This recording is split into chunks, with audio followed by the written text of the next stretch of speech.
Too busy making sure nobody's following you to watch a full-length horror movie syllabus video? Don't worry, I've got your back. Check out this abbreviated recap of our Paranoia subgenre video, and then stick around for a doctorate level selection, but watch your back.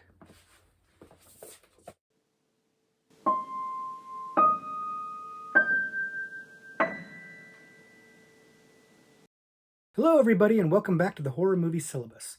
My name is Professor Victor, and I'll be your host as we go through all of the essential, noteworthy, interesting, and notorious modern horror films.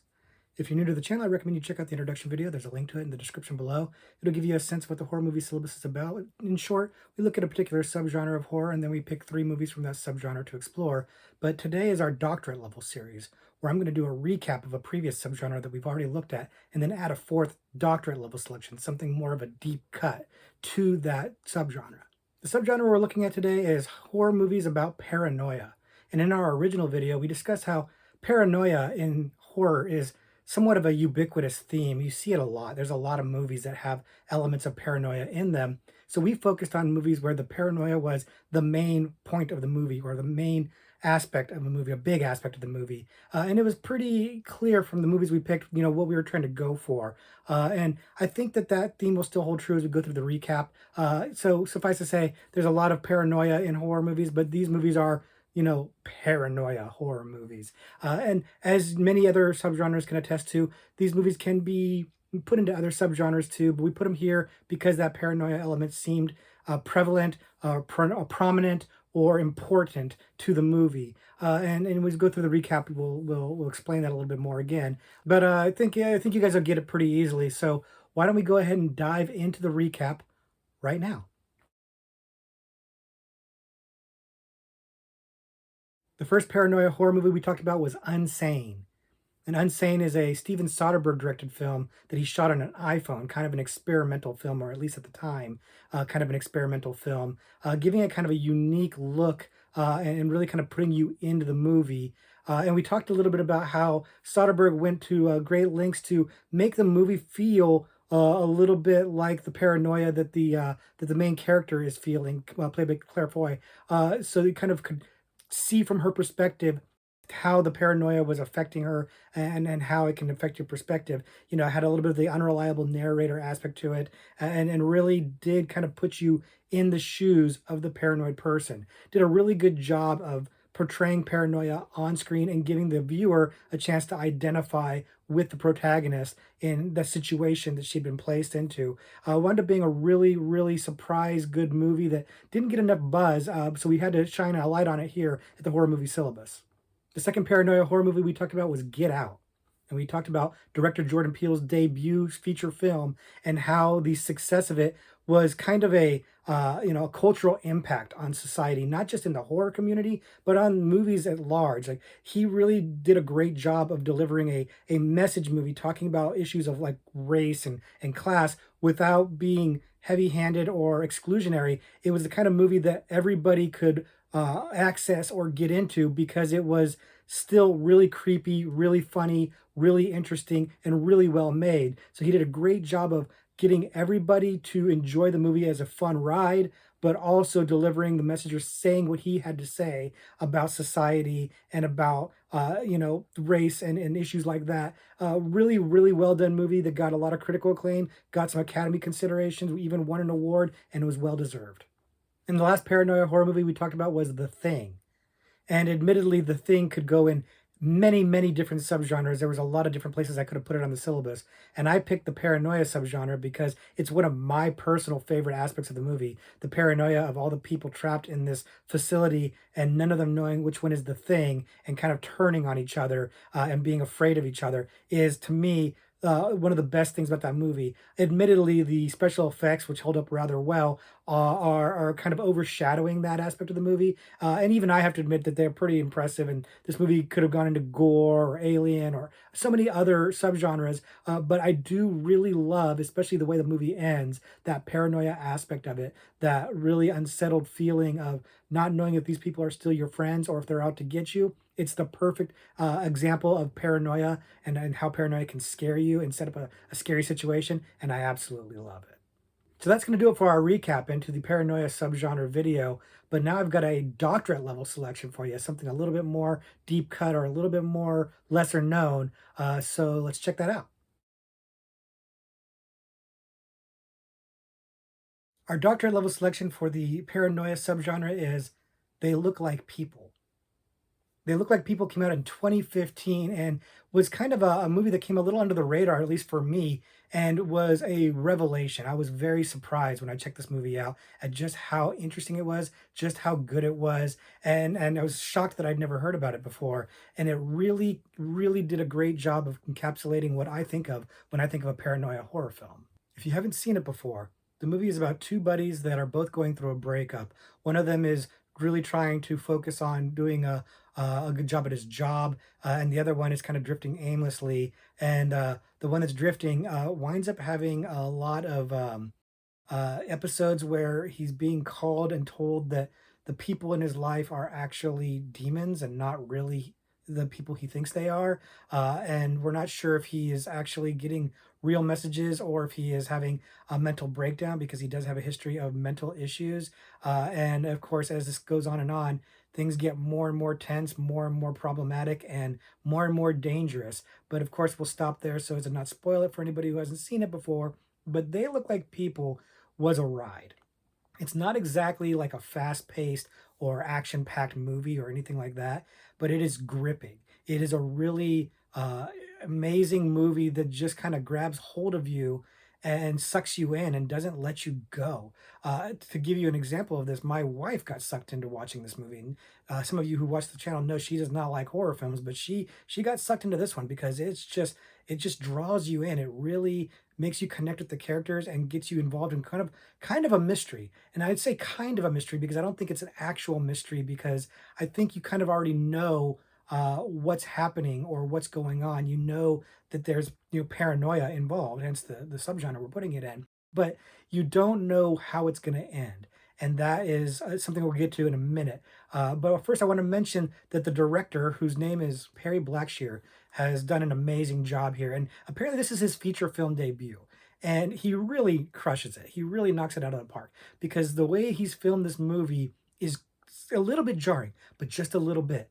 It really is trying to kind of like Unsane, put you in the shoes of somebody who's suffering this paranoia, who's somebody whose perspective or perception may not be completely solid or legit. And I think the movie, especially the way it's shot, the way it's edited, does a good job of echoing that feeling for the viewer. So you kind of have an idea of how your protagonist feels. Sometimes scenes just kind of end, they kind of stop mid scene, or at least it kind of feels that way, and you're kind of wondering what the hell's going on. And I believe that's done intentionally and not just a rookie mistake, because it was very effective in giving me that sense of dread, if you will, coupled with the actors, McLeod Andrews, Evan Dumoshel, Margaret Ying Drake. I don't know any of these actors, and they're all wonderful in the movie. They're all giving grade A performances that is just adding to this feeling. They really came together to crush this movie and give it a really powerful feeling of paranoia. And it helps that the actors all have chemistry. Like the two buddies really feel like buddies. They really feel like they've been longtime friends. And it's important because the way the movie goes, one friend seems like he's kind of going crazy, and the other friend really seems like he's indulging him, but you buy it. You buy it because they have this friendship, and you realize, hey, he's trying to kind of help his friend through something and maybe not realizing just how serious things are. And I liked that because it let the movie have a reason for it going to where it went. And that's something else I really liked with this movie is that it did not end the way I thought it was going to end at all, and in a good way. I really started to feel like, oh, this is going to go a certain way, and it didn't. And I love it. I love this movie. I thought it was really well done, really engaging, and it was a surprise. I had heard the title, which by the way might be one of the better titles that we've talked about on the horror movie syllabus because it's just so good. It feels like a Twilight Zone episode title, and it lived up to that. It really did nail everything from the look of it, the direction of it, the script, the performances, everything was really good. You know, like I said, it's not exactly a fast-paced movie, it's a little bit of a slow burn, so for some people, maybe it'll drag a little bit. Not for me. I was engaged from start to finish. I really enjoyed this, and if you haven't seen it, I would definitely say, check it out if you haven't seen it before. But if you have seen it, I would like to know your thoughts on it because I'm pretty high on it, obviously, and I think it's great. But I'm wondering if there are dissenting opinions out there. I saw that it was pretty well received, but I don't know if it's got a good reputation or people think it's overrated. So let me know in the comments below your thoughts. But my thoughts are this one is one to watch. So check it out if you haven't. So that's our doctorate level selection for paranoia horror films. But I've got an extra credit movie for you too if you like these kind of movies. And well, who doesn't really? The extra credit movie I want to mention is a movie called The Conspiracy. And The Conspiracy came out in 2012 and is a Canadian mockumentary or found footage horror movie that is really, really clever and really well done. And is another one of those movies that just kind of draws you in. Is less scary so much as it's just intriguing and tension building and really giving you that feeling of paranoia. And it really zeroes in on that as its theme and as its topic, while at the same time doing that to you as an audience member. If you haven't seen it before, the movie follows two documentary filmmakers as they engage a man they meet on the street named Terrence G, who is a conspiracy theorist. He likes to go out on the street and spout out his conspiracy theories with a microphone. And they engage him for a documentary, and he's trying to sharing with them like all the research he's done on conspiracies. But then he disappears, and the documentary becomes a search for what happened to him and trying to decipher his research and figuring out, was he actually onto something pretty big? Did he actually discover a conspiracy? And is that the reason he disappeared? And then the hijinks abound, as they tend to do. But we'll stop there so as to not spoil it for you.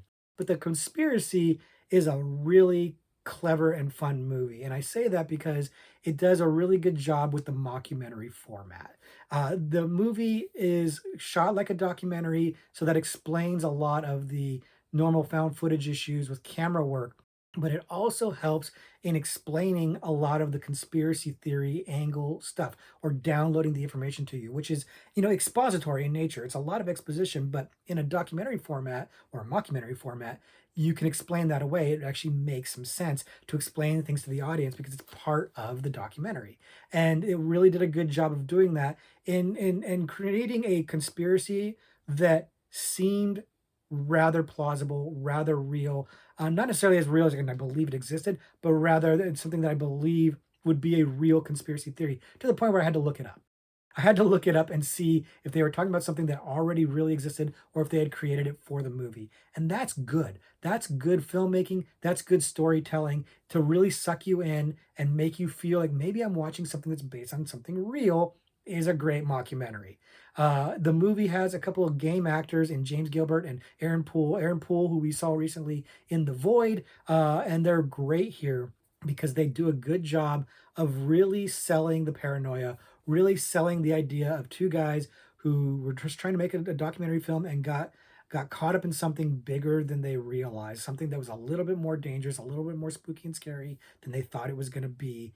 It really takes off. And the movie maybe starts out a little bit slow, but when it gets going, it gets going. And it really does a great job of keeping you engaged, even though it's a mockumentary format, because it has these found footage elements to it that give it that sense of urgency or that sense of mystery that works really well, really well. It's the kind of thing that, the Blair Witch Project, where you had, this idea of it's found footage, but it's like a mystery unfolding as you go through the footage. It's a similar idea here in terms of mystery. Now, does it pay off?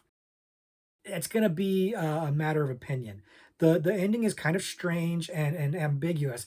I like the ambiguity, but I'm not necessarily in the majority on that. It seems like there are a lot of people that don't love the way the movie ended. I do, and of course, I'm not going to spoil it here for you, other than to say it's kind of an ambiguous ending, and maybe that's why some people don't like it. I'm good. I'm down for a good ambiguous ending, so I dig on that. Though there are some things I think could have been made a little bit more clear. I do think it gives you a better ending than most found footage movies, but maybe not quite as good of an ending as most mockumentary movies, if that makes any kind of sense. The other thing I'd want to mention about this that bothers some people is that it splices in some real life footage from various things, newsworthy things, including 9/11. And I know that some people had a real big issue with using 9/11 footage for a fictional movie, and it is fictional. That didn't really affect me, but if it affects you, it's something that's worth noting. I've seen reviews where people really fixated on that. So probably worth mentioning. But I think that the movie sets up a really compelling conspiracy theory that digging into it makes you more and more tense, more and more freaked out. And it has an ending that I think worked really well. It kind of had a little bit of an eeriness to it, but your mileage may vary. But I would be curious to hear what you think about the ending and about the movie as a whole. So if you haven't seen it, check it out and let me know what you think. But if you have seen it, let me know in the comments below. What did you think of the ending? Is it good? Is it bad? Are you indifferent to it? Let's have the conversation down below. So that's going to do it for our recap of the Paranoia subgenre and our doctorate level selection. I do find these movies to be very engaging, very fun, and I think they're a good subgenre for people who are not super into horror, like my wife, to kind of get sucked in, because the mystery, the intrigue, and the tension are all things that kind of just like really are compelling and draw you in. So these are fun movies to watch with friends, fun movies to check out. And if you haven't checked them out, definitely check them out. But for now, it's time for us to jump into a horror trivia pursuit question. This is, of course, where I read a card on the air here live and then try to answer it and not cutting, so you guys can tell for sure if I got it right or not. And we're going to go with the psychological category because, paranoia. And the question is, what is the profession of the character Adam Kesher in 2001's Mulholland Drive? This one's gonna hurt a little bit because I don't know it, and I love me some David Lynch, but as I say over and over and over again, these things I suck with the names, so I don't know which character Adam Kesher is in Mulholland Drive. Love that movie, and I keep promising you a Lynch video coming up. It will be coming up in the near future. Well, in the future, let's not say near future, but it will come. It will come, I promise. And I'll be doing rewatches to be able to talk about the videos, the movies, but unfortunately, I haven't done that yet, so I haven't watched Mulholland Drive in a little while, so it's not like the name is fresh in my mind. So I'm kind of going through it in my head, male characters, because Adam, and I'm trying to think of the male characters that are in there, and I have an idea of the one that I'm thinking of, and I'm gonna go ahead and probably go with that because I have no other real thoughts in there. And I'll explain my reasoning to you, but I'm trying to give you a little bit of time to come up with your own answer. And if you've seen Mulholland Drive, maybe you're like me and you're just kind of like, I don't remember the names of the characters. There's a few different guys in that movie. Or maybe you're all over and you jumped on it right away. Adam Kesher in Mulholland Drive. I'm gonna go ahead and uh, make my guess. Hopefully you've got your answer locked in. So I think it's Justin Theroux's character. I think that it's the filmmaker, the movie producer, filmmaker. I can't remember if he's a director or producer, but that's my answer. My answer is filmmaker. And let's go ahead and see if you got your answer. I'm going with filmmaker. Let's see what the real answer is. Film director. I pulled that one out. I'm very pleased with myself for that one. Yes, I couldn't remember for sure if it was director or producer, but I knew he was a filmmaker. So I'm counting it. I'm giving myself credit for that one, and I'm feeling better about myself because, I call myself a Lynch fan, even though I'm not the biggest Lynch fan. I know there's guys out there, people out there that just love Lynch to a degree that even I can't compete with. But to call myself a Lynch fan and not get the David Lynch question right would be somewhat embarrassing. So I'm glad I was able to pull it out, even though I was kind of guessing. So maybe somewhere in the back of my head I had it down. But in any event, got it right. I hope you did too. Hope you had a good time with our doctorate level selection and our recap of the Paranoia video. Again, if you haven't seen these movies, check them out. They're all a lot of fun, and I highly recommend all of them. But next week we'll be doing something different. And until then, class dismissed.